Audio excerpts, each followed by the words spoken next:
आइए जानते हैं पूरे बिहार की हर छोटी बड़ी खबर सिर्फ 15 मिनट में। लेकिन उससे पहले आप हमें कमेंट में जरूर बताइए कि ये वीडियो आप बिहार के किस जिले और किस गांव से देख रहे हैं। पीएम मोदी ने दी धन धान्य कृषि योजना की सौगात दिवाली से पहले। प्रधानमंत्री नरेंद्र मोदी ने 24,000 करोड़ रुपए की धन धान्य कृषि योजना की शुरुआत की है। इसका उद्देश्य हर खेत तक सिंचाई पहुंचाना, फसल उत्पादकता बढ़ाना और किसानों को आसान आवरण व भंडारण सुविधा देना है। देश के 100 कम उत्पादकता वाले जिलों को इस योजना में शामिल किया गया है। इन जिलों को 2030 तक राष्ट्रीय औसत तक लाने का लक्ष्य है। किसानों को 11 मंत्रालयों की 46 योजनाओं का लाभ मिलेगा। योजना के चयन के लिए 3 पैरामीटर तय किए गए हैं: पैदावार, खेती की आवृत्ति और निवेश सुविधा। पीएम मोदी ने दलहन आत्मनिर्भरता मिशन की भी शुरुआत की है, जिससे बेहतर बीज, भंडारण और सुनिश्चित खरीद की सुविधा मिलेगी।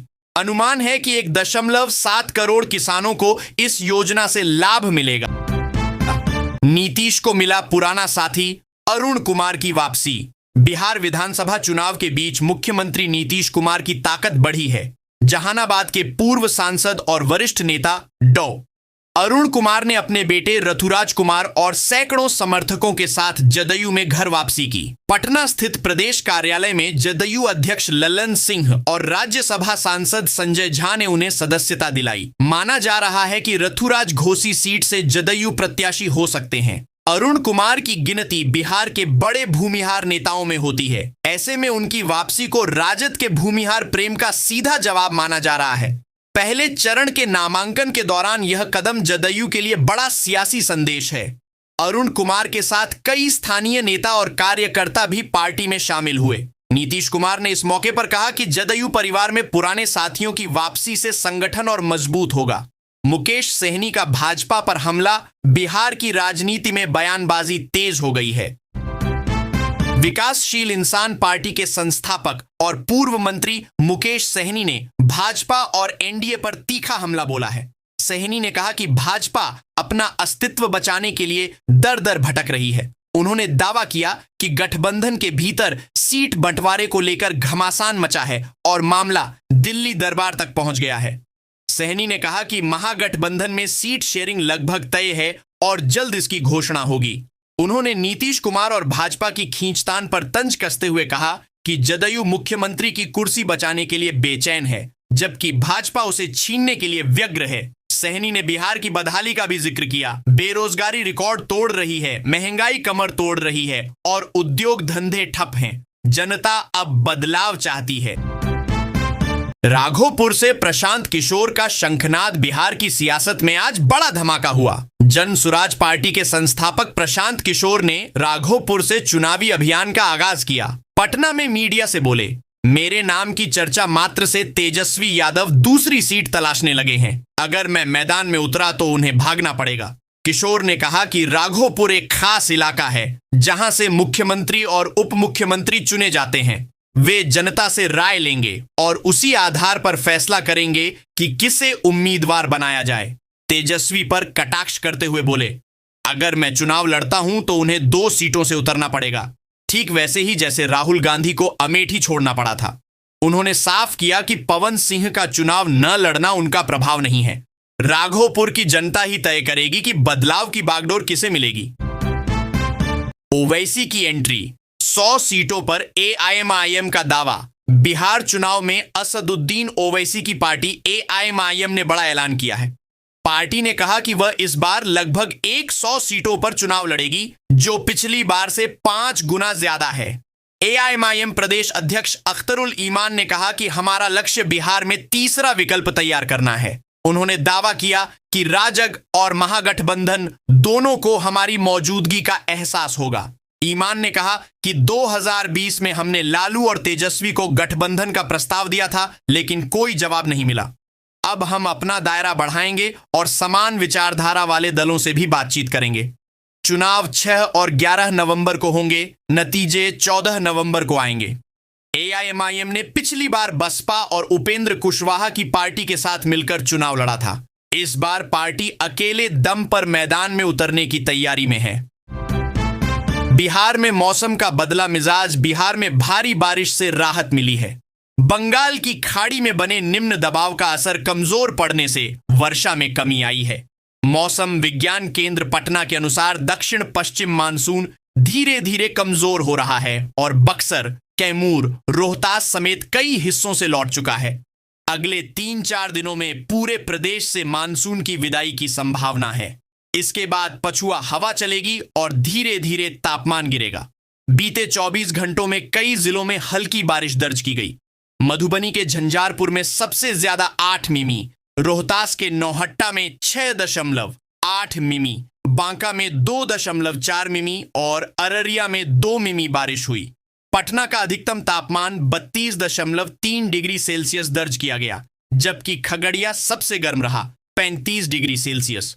मौसम विभाग ने कहा कि अगले कुछ दिनों तक मौसम शुष्क रहेगा और कहीं कहीं हल्के बादल छाए रहेंगे। एनडीए में सीट बंटवारे पर सहमति। बिहार एनडीए में सीट बंटवारे का काम लगभग पूरा हो गया है। भाजपा प्रदेश अध्यक्ष दिलीप जायसवाल ने कहा कि सभी घटक दलों के बीच सहमति बन चुकी है और शनिवार देर शाम इसकी औपचारिक घोषणा होगी। उन्होंने बताया कि सीटों के बंटवारे के बाद प्रत्याशियों की सूची चरणवार जारी की जाएगी। जायसवाल ने दावा किया कि महागठबंधन के कई विधायक और बड़े नेता जल्द ही भाजपा में शामिल होंगे। चर्चा है कि अगले 2 दिनों में विपक्ष में भगदड़ मच सकती है। शुक्रवार देर रात जायसवाल दिल्ली रवाना हुए, जहां अंतिम सूची पर विमर्श होना है। भाजपा के वरिष्ठ नेताओं के अनुसार शनिवार को केंद्रीय चुनाव समिति और रविवार को संसदीय बोर्ड की बैठक होगी। इन बैठकों के बाद प्रत्याशियों की सूची पर अंतिम मुहर लगेगी। इस बीच टिकट के दावेदार दिल्ली में डेरा डाले हुए हैं। पटना में मतदान बढ़ाने की अनोखी पहल। पटना जिला प्रशासन ने मतदान प्रतिशत बढ़ाने के लिए अनोखी पहल की है। शुक्रवार को मेहंदी और रंगोली प्रतियोगिता आयोजित की गई, जिसमें महिलाओं ने भाग लेकर लोगों को मतदान के लिए प्रेरित किया। लक्ष्य है कि इस बार विधानसभा चुनाव में 66% से अधिक मतदान हो। जिला निर्वाचन पदाधिकारी सह डीएम डॉक्टर त्यागराजन एसएम ने 20 विभागों के अधिकारियों और कर्मचारियों को इस अभियान में लगाया है। पौधारोपण, रंगोली और मेहंदी प्रतियोगिता के बाद अब 12 अक्टूबर को साइकिल रैली निकाली जाएगी। यह रैली सुबह 6 बजे जेपी गंगा पट से शुरू होकर कृष्णा घाट पर समाप्त होगी। इसमें सैकड़ों युवा, महिलाएं, दिव्यांग, एनसीसी, एनएसएस कैडेट्स और छात्र छात्राएं शामिल होंगे। खासकर पहली बार वोट डालने वाले युवा बड़ी संख्या में भाग लेंगे। उद्देश्य है हर वर्ग के मतदाताओं को जागरूक कर लोकतंत्र को और मजबूत बनाना। पुलिस की ताबड़तोड़ कार्रवाई। विधानसभा चुनाव को लेकर बिहार में मद्य निषेध विभाग और पुलिस की संयुक्त कार्रवाई तेज हो गई है। 1 से 9 अक्टूबर तक 33,767 छापेमारी हुई, जिसमें 2,09,000 लीटर अवैध शराब जब्त की गई। इस दौरान 6,580 लोगों को गिरफ्तार किया गया। विभाग के सचिव अजय यादव ने बताया कि सीमावर्ती जिलों, चेक पोस्ट, दरियाई इलाकों और ढाबों पर 24 घंटे निगरानी रखी जा रही है। जिला स्तर पर लगातार छापेमारी, गश्त और वाहनों की जांच हो रही है। समस्तीपुर के मोहिउद्दीन नगर स्टेशन पर ग्वालियर बरौनी एक्सप्रेस में छापेमारी कर 270 लीटर विदेशी शराब जब्त की गई। यह खेप लखनऊ से बिहार लाई जा रही थी। मौके से 2 लोगों को गिरफ्तार किया गया। चुनाव से पहले शराब तस्करी रोकने के लिए यह सबसे बड़ी कार्रवाई मानी जा रही है। जनसुराज की पहली लिस्ट। बिहार विधानसभा चुनाव से पहले प्रशांत किशोर की जनसुराज पार्टी ने पहली सूची जारी कर सियासी हलचल बढ़ा दी है। इस लिस्ट में मुजफ्फरपुर, दरभंगा, कुम्हरार, सोनपुर, प्राणपुर, आरा और गोपालगंज समेत 18 सीटें शामिल हैं। इनमें से कई सीटें भाजपा के लिए चुनौती बन सकती हैं। राजनीतिक विश्लेषकों का कहना है कि जसूपा ने ऐसे उम्मीदवार उतारे हैं जो स्थानीय स्तर पर प्रभावशाली हैं और सीधे भाजपा के वोट बैंक में सेंध लगा सकते हैं, खासकर उन सीटों पर जहां पिछली बार भाजपा ने मामूली अंतर से जीत दर्ज की थी। मुकाबला त्रिकोणीय हो सकता है।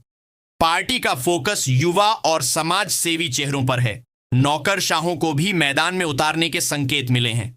माना जा रहा है कि जसूपा भले ज्यादा सीटें न जीते, लेकिन भाजपा को नुकसान पहुंचा सकती है।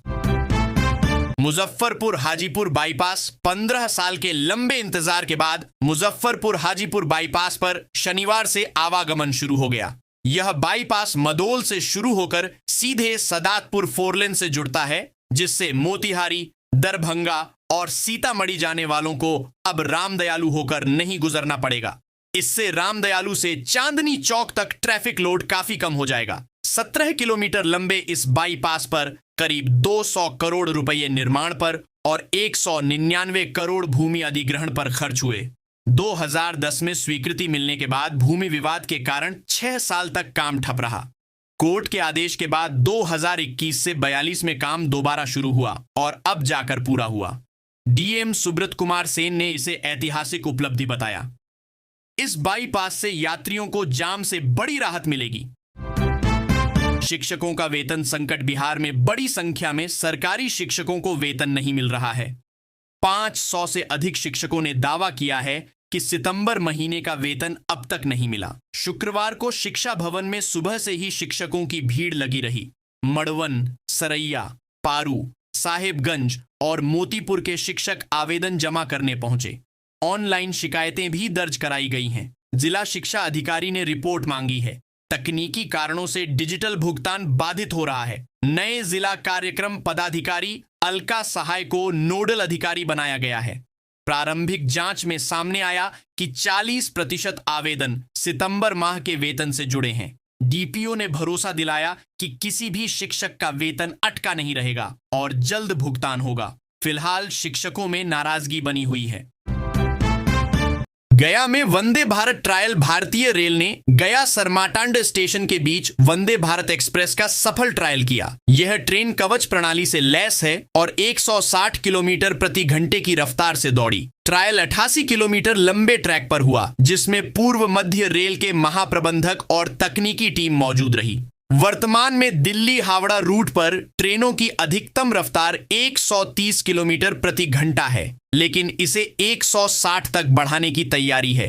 गया जंक्शन से प्रधान खंडा तक हाई स्पीड संचालन की योजना भी बनाई जा रही है। इस ट्रायल में इटली की तकनीकी टीम ने भी भाग लिया और संतोष जताया। प्रधानमंत्री और रेल मंत्री की विशेष जिम्मेदारी पर यह प्रोजेक्ट तेजी से आगे बढ़ रहा है। सफल ट्रायल से यात्रियों को सुरक्षित और तेज सफर का भरोसा मिला है।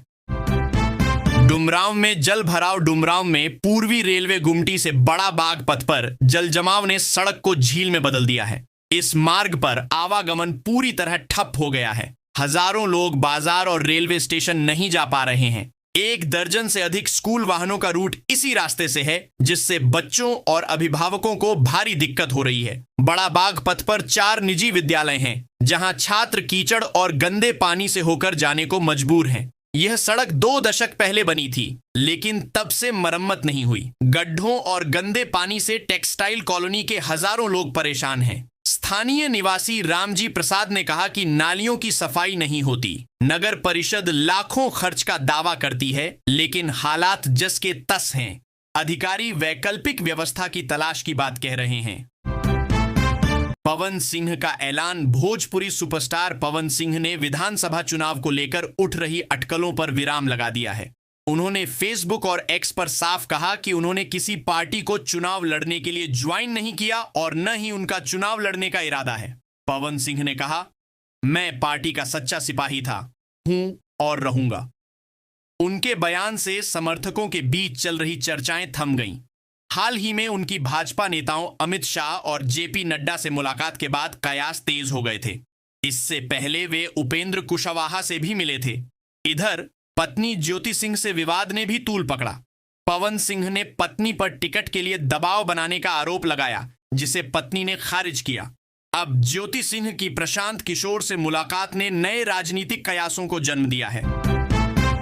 छेर नदी की बाढ़। छेर नदी में अचानक आई बाढ़ से शाहपुर, रंदाड़ीह, बिलौटी, रुद्रनगर और गौदाड़ मौजा के खेतों में खड़ी धान की फसल बर्बाद हो गई है। किसानों का कहना है कि पिछले 10 दिनों से खेतों में 4 से 5 फीट पानी भरा है। 4 दिन तक पानी फसल के ऊपर तक रहा, जिससे पौधे गिरने लगे और बालियां फूटने की संभावना खत्म हो गई। अनुमान है कि 5 से 700 एकड़ धान की फसल पूरी तरह नष्ट हो चुकी है। शाहपुर के रंगलाल यादव ने बताया कि खेतों से पानी निकलने में समय लगेगा। रुद्रनगर के किसान कृष्णाकांत सिंह ने कहा कि पौधे गलकर खेत में ही गिर रहे हैं। किसानों को भारी आर्थिक नुकसान की आशंका है। अब वे सरकार से मुआवजे और राहत की उम्मीद कर रहे हैं। गोपालगंज में शांतिपूर्ण चुनाव के लिए गुंडा परेड। आगामी विधानसभा चुनाव को शांतिपूर्ण और भयमुक्त बनाने के लिए गोपालगंज पुलिस ने सख्ती बरतनी शुरू कर दी है। एसपी अवधेश दीक्षित के निर्देश पर जिले के सभी थानों में गुंडा परेड आयोजित की गई, जिसमें आपराधिक प्रवृत्ति वाले, पूर्व में जेल जा चुके और हाल ही में जमानत पर छूटे आरोपितों को बुलाया गया। उन्हें चेतावनी दी गई कि चुनाव के दौरान किसी भी आपराधिक गतिविधि में शामिल पाए जाने पर कड़ी कार्रवाई होगी। सभी को लाल नोटिस जारी किया गया, जिसमें लिखा गया कि चुनाव अवधि में उनकी हर गतिविधि पर पुलिस की नजर रहेगी। नगर थाना, कुचायकोट, बरौली, फुलवरिया समेत सभी थानों में परेड हुई। कई थानों में आरोपितों से शपथ पत्र भी लिया गया। एसपी ने कहा, माहौल बिगाड़ने की कोशिश बर्दाश्त नहीं होगी। जनता को सुरक्षा का भरोसा दिलाना प्राथमिकता है। पिता नीतीश के करीबी बेटा तेजस्वी के साथ जदयू सांसद गिरिधारी यादव के पुत्र चाणक्य प्रकाश रंजन ने राजद नेता तेजस्वी यादव की मौजूदगी में पार्टी की सदस्यता ग्रहण की। माना जा रहा है कि वे बेलहर विधानसभा से राजद टिकट पर चुनाव लड़ सकते हैं। चाणक्य पहले से ही क्षेत्र में सक्रिय रहे हैं। गिरिधारी यादव नीतीश कुमार के करीबी माने जाते हैं, जबकि चाणक्य स्वतंत्र विचार वाले युवा नेता हैं। विश्लेषकों का मानना है कि इस बदलाव का असर बांका, झांझा और चकाई क्षेत्रों में दिखेगा। चाणक्य ने डीपीएस आरकेपुरम से पढ़ाई की, दिल्ली विश्वविद्यालय से अर्थशास्त्र में स्नातक और लंदन से मास्टर ऑफ पब्लिक पॉलिसी की डिग्री ली है। गिरिधारी यादव की राजनीतिक यात्रा जमुई से शुरू हुई थी। यह मुकाबला दिलचस्प होगा, जहां पिता और पुत्र अलग अलग राजनीतिक राहों पर हैं। गांधीनगर में कोसी का तांडव। घर नदी में समाये खगड़िया जिले के गांधीनगर गांव में कोसी नदी का तांडव जारी है। बेलदौर प्रखंड के इतमादी पंचायत में छोड़ली बांध के अंदर बसे गांव में कटाव तेज हो गया है। बीते 4 दिनों में 1 दर्जन परिवारों के घर नदी में विलीन हो चुके हैं। लोग रतजगा कर रहे हैं और अपने मकान तोड़कर ईंट चदरा निकाल रहे हैं। बेलदौर सीओ अमित कुमार और बाढ़ नियंत्रण विभाग के अभियंता ने कटाव का जायजा लिया। विस्थापितों ने शिकायत की कि प्रशासन ने अब तक प्लास्टिक शीट तक नहीं दी है। चंद्रशेखर शर्मा, बिंदेश्वरी शर्मा, श्याम शर्मा समेत कई परिवार खुले आसमान के नीचे रात गुजारने को मजबूर हैं। कमल किशोर, कैलाश और कपिल शर्मा के घर कटाव के मुहाने पर हैं। स्थानीय प्रतिनिधि मुनेश शर्मा ने तत्काल फ्लड फाइटिंग कार्य की मांग की है।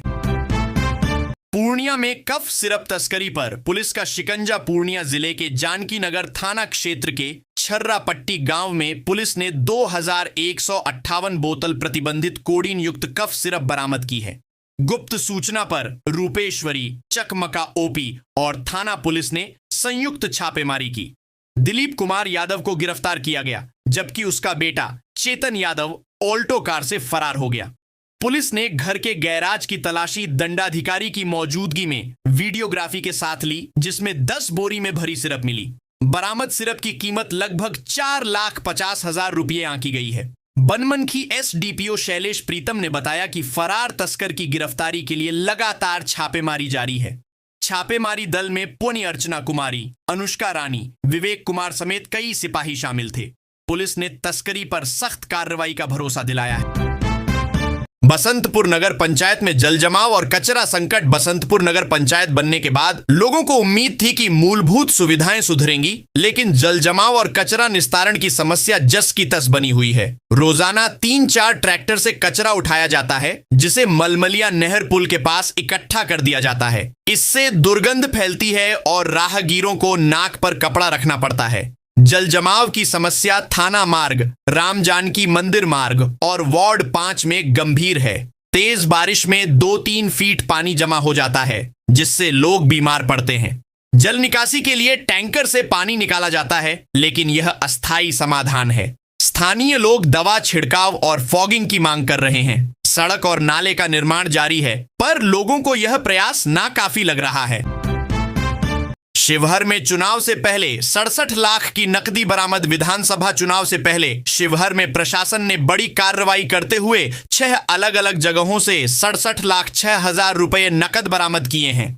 उड़नदस्ता टीम ने 0 माइल चौक से कार में 62 लाख, पिपराही में बाइक से 80,000, जहांगीरपुर से 1,65,000, अशोगी से 2 बाइक से 1,62,000, बेदौलबाद से 99,000 रुपये जब्त किए। सभी मामलों में आयकर विभाग को जांच के लिए सूचना दी गई है। एसपी शैलेश सिन्हा ने बताया कि पकड़े गए लोगों की पहचान गोपनीय रखी गई है। एसडीओ अविनाश कुणाल ने जनता से अपील की है कि 50,000 से अधिक नकदी लेकर न चलें और यदि चलें तो संबंधित दस्तावेज साथ रखें। इतनी बड़ी रकम की बरामदगी से राजनीतिक कनेक्शन की आशंका जताई जा रही है।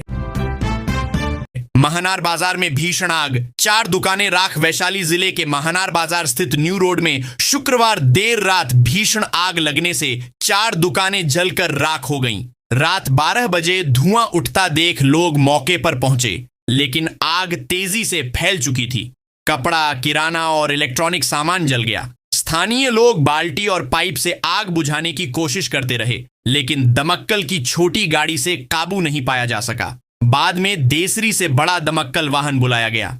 रामविलास पंडित, भरत कुमार, शत्रुघ्न सिंह और राणा की दुकानें पूरी तरह जल गईं। प्रारंभिक जांच में शॉर्ट सर्किट से आग लगने की आशंका है। व्यापारियों ने महनार में स्थायी अग्निशमन केंद्र और बड़े दमकल वाहन की मांग की है। सीओ प्रदीप कुमार ने नुकसान का आकलन शुरू कर दिया है। पहाड़ों पर बर्फबारी, मैदानों में ठंड की दस्तक। उत्तर भारत में मानसून की विदाई के साथ ही सर्दी ने दस्तक दे दी है। जम्मू कश्मीर, हिमाचल और उत्तराखंड में बर्फबारी शुरू हो गई है। खासकर केदारनाथ में बारिश और बर्फ का सिलसिला जारी है, जिससे तापमान 10 डिग्री सेल्सियस तक पहुंच गया है। दिल्ली एनसीआर में 13 अक्टूबर तक मौसम साफ रहेगा, लेकिन बर्फबारी का असर तापमान पर दिखेगा। यहां 18 से 33 डिग्री सेल्सियस के बीच तापमान रहने की संभावना है। यूपी में फिलहाल तेज धूप से गर्मी बनी हुई है, लेकिन 13 अक्टूबर से मौसम बदल सकता है। बिहार के कुछ हिस्सों में मानसून अभी एक्टिव है, जो अगले 2 से 3 दिन में विदा लेगा। दक्षिण भारत के कर्नाटक, पुडुचेरी और तमिलनाडु में बारिश का दौर जारी है। मौसम विभाग ने हल्की ठंड की चेतावनी दी।